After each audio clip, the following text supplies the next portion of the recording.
Fala, minha gente, tudo certo? Encerrou a primeira fase do Campeonato Gaúcho.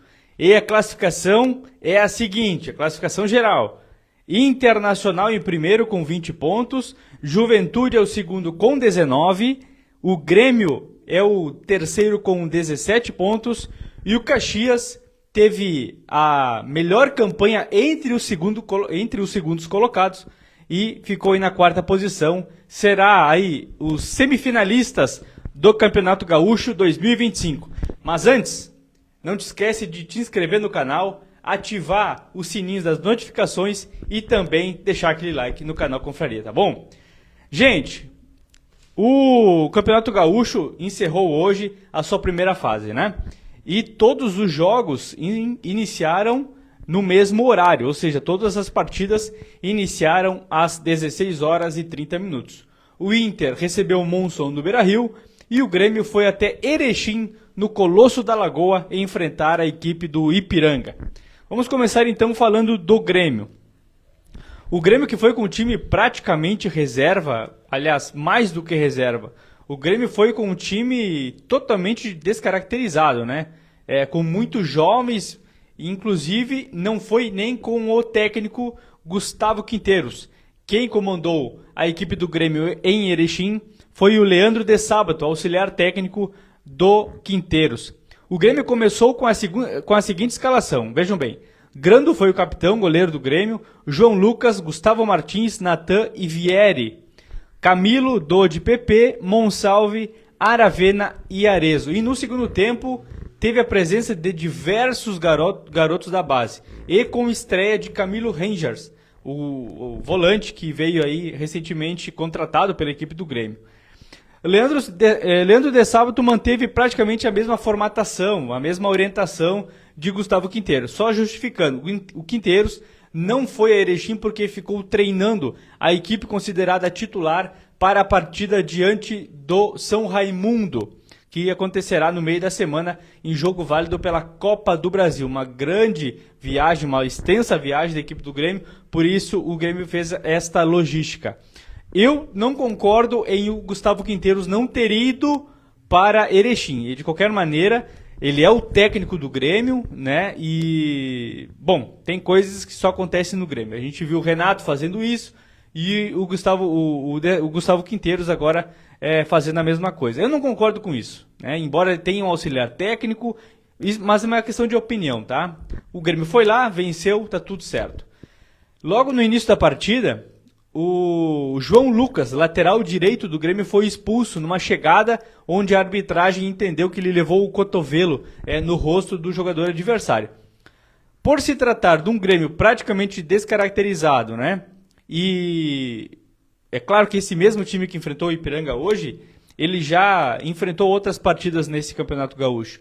Mas era um comandante à beira do campo, por mais que seja auxiliar técnico do Quinteiros, é um comandante diferente.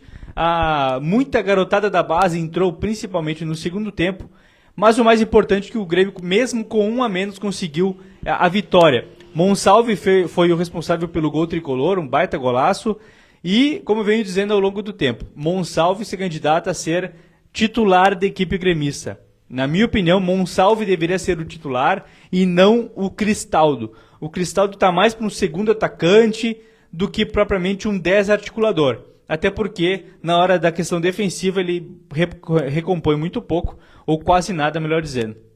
Já o Monsalve, jogador mais novo, tem uma reposição um pouco mais rápida, flutua mais no campo justamente por ter mais vigor físico, e vale ressaltar o condicionamento físico que o Monsalve adquiriu desde sua chegada aí. O Monsalve chegou no segundo semestre, né, do ano passado, e já demonstra aí clara evolução na sua parte técnica e também na sua parte tática. Acho que esse modelo do Quinteiros ajudou muito o Monsalve, que não era muito utilizado com o Renato do ano passado. Gente, então Grêmio 1-0 no Ipiranga. O Ipiranga, se vencesse o Grêmio, ele iria para a próxima fase, para a semifinal, ou seja, garantiria lugar no lugar do... com perdão da redundância, garantiria vaga no lugar do Caxias, que se classificou e vai para as semifinais. Vamos lá então. vamos falar do Inter, que jogou no Beira-Rio e venceu a equipe do Monzón. Estreia do Monzón no Beira-Rio, estreia também entre essas duas partidas. Lembrando que o Monzón é a primeira vez que disputa a elite do futebol gaúcho. Então, o Inter venceu, mas aos 8 minutos, o árbitro da partida teve que pausar a partida por fortes chuvas em Porto Alegre. Mesmo com a ótima drenagem do estádio Beira-Rio, com a ótima drenagem que tem o campo, né, do estádio Beira-Rio, a partida teve que ser interrompida devido a fortes chuvas e aí ficou impossível fazer a prática do futebol, né? Era mais um outro esporte, mas não era futebol. A bola boiava em cima da água, então a chuva veio muito forte e com muita força. Aliás, veio com um volume muito grande. E isso fez com que encerrasse a partida.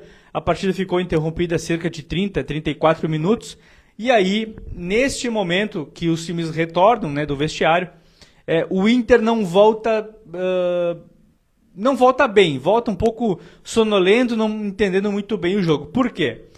O time do Inter é uma equipe que gosta de ter a bola no chão, gosta de fazer transições, gosta de fazer passes lateralizados, verticalizados, mas gosta de tocar a bola. E todo o gramado, a gente pode perceber isso no gauchão, todo o gramado que não enfrentava boas condições da bola rolar perfeitamente, o Inter teve sempre vários problemas diante dessas equipes. Tanto em jogos do interior, né, quanto em jogos que disputou aqui na região metropolitana. A questão do Borré, que eu anotei aqui uma questão curiosa. O Borré hoje ele foi um Alan Patrick, ou seja, ele foi o articulador do time. O Inter jogou com Vitinho, Borré, Ener Valencia e o Carboneiro. O Carboneiro pela esquerda, né, ponta pela esquerda, o Vitinho pela direita e o Ener Valencia centralizado, como um atacante centroavante. E o Borré saía um pouco mais dessa área, ele era o jogador que transitava mais na frente da linha defensiva do Monzón, ou seja, na penúltima linha do Inter estava o Borré tentando articular as jogadas, fazendo as saídas para puxar a marcação e para poder fazer infiltração aí na zaga adversária. O Borré no River Plate, ele fez essa função. Inclusive foi muito bem e fez muitos gols nessa temporada em questão no River Plate. Mas faz um bom tempo que o Borré não joga nessa posição. Então, para quem não sabe, atualizando agora, o Alan Patrick teve uma lesão ligamentar no tornozelo direito. A previsão de parada é de aproximadamente 30 dias. Nós estamos hoje no dia 15 de fevereiro. A previsão de término do Campeonato Gaúcho será no dia 15 ou 16 de março, ou seja, num sábado ou domingo. A previsão é essa. De sábado ou domingo não está definido ainda o dia exato do último jogo da final. Levando em consideração que o Inter avance da semifinal e passe para a final. Ou seja, provavelmente não contará com o Alan Patrick. Até porque tem a questão do inchaço, tem a questão... Se não rompeu, acredito que não tenha rompido até, segundo informações que a gente tem, foi um estiramento, uma lesão ligamentar. Mas não, em nenhum momento está descrito pela assessoria de imprensa do Inter que houve um rompimento do ligamento. Aí a gente estaria falando de 5, 6, 7 meses. Mas não é o caso, tá? Calma, torcedor colorado. Alan Patrick irá parar aí cerca de 20 a 30 dias, se for isso mesmo que está na nota, né, fornecida pelo Internacional para o grupo aqui de assessoria de imprensa. Gente, quem irá substituir Alan Patrick? Borré é um forte candidato, né? Borré é um forte candidato, jogou na posição do Alan Patrick hoje. Outro jogador que pode aparecer nessa função, é o Bruno Henrique um pouco mais adiantado, com o Fernando fazendo a primeira função, Thiago Maia fazendo a segunda função, e aí Bruno Henrique, que é um volante, mas é muito bom articulador. Ele já fez isso, inclusive, quando o Alan Patrick se machucou no início da temporada anterior. O Alan Patrick ficou cerca de 3 meses fora por uma lesão na coxa, salvo engano, e ele foi o articulador do time. Depois entrou o Gabriel Carvalho, que melhorou essa situação e acabou vindo um pouco mais para o meio. Mas tem essas opções, essas alternativas. E o próprio Carboneiro, que também pode fazer essa posição. Então o Roger Machado vai ter que quebrar a cabeça, até porque eu não acredito que o Inter vá contratar um meio-campista para ser reserva do Alan Patrick, embora o Inter não tenha, melhor dizendo, um reserva para o Alan Patrick há 3 anos. O Inter não tem um reserva para o Alan Patrick e só lembra de ir atrás de um meio-campista quando o jogador se lesiona. Eu falo também isso aqui em relação ao Grêmio. Eu venho falando há bastante tempo. O Grêmio, no futebol brasileiro, salvo ali Flamengo, Atlético Mineiro, Palmeiras, é o único time que tem 2 camisas 10 à altura, do mesmo nível. No caso, Monsalve e Cristaldo. Eu venho falando isso há um bom tempo.